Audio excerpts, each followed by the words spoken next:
গতকালকে একজন দায়ের স্ত্রী ফেসবুকে একটা পোস্ট করার পরে আমরা সকলে সেটা নিয়ে পড়ে আছি। দেখেন, আমরা সকলে জানি নারীরা যখন আবেগের মোহে থাকে তখন তারা অনেক কথা বলতে পারে। আপনি পোস্ট খেয়াল করেন, গতকালকে এক পোস্টের মাধ্যমে সে বলেছে যে না, সম্পূর্ণ দোষ তার সব কিছুতে সমস্যা। আবার আজকে সে একটা পোস্টে বলতেছে না, আমি এটা ভুলে বলে ফেলেছি, আমার আরো অ্যানালাইসিস করা উচিত ছিল, আরো জানা উচিত ছিল, আমি আবেগের বশে বলেছি।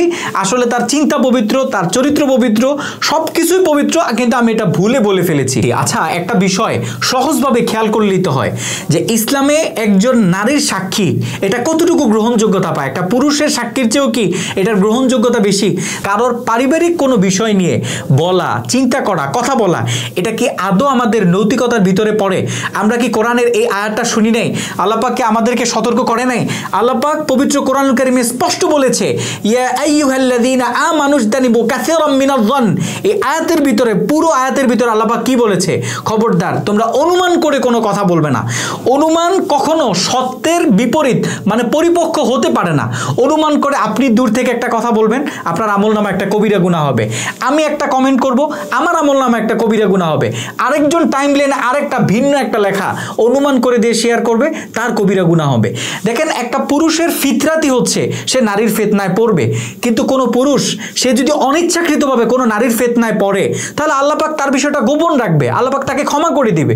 আবার কেউ যদি ইচ্ছাকৃতভাবে করে, তাহলে আল্লাহ পাক তারটা প্রকাশ করে দিবে। আবার কেউ যদি অন্যায় না করে, তারপরেও কেউ যদি কারোর উপর কালিমা লেপন করার চেষ্টা করে, তাহলে আল্লাহ পাক যার উপর জুলুম করা হয়েছে তার পক্ষ নিবে, তাকে আল্লাহ পাক সেভ করে নিবে।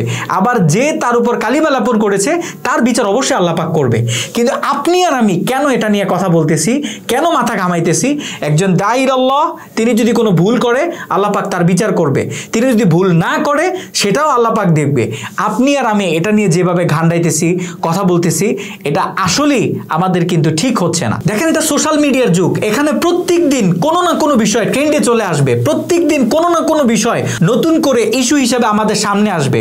প্রত্যেকটা ইস্যু নিয়ে যদি আমরা কথা বলি, প্রত্যেকটা ট্রেন্ডে যদি আমরা আমাদের ঘা বাসিয়ে দিই, তাহলে একটা সময় আমাদের আমলনামা নিয়ে যখন আমরা কিয়ামতের মাঠে দাঁড়াবো, তখন আমরা দেখবো আমাদের নামাজের চেয়ে অনুমানের গুণাটাই বেশি।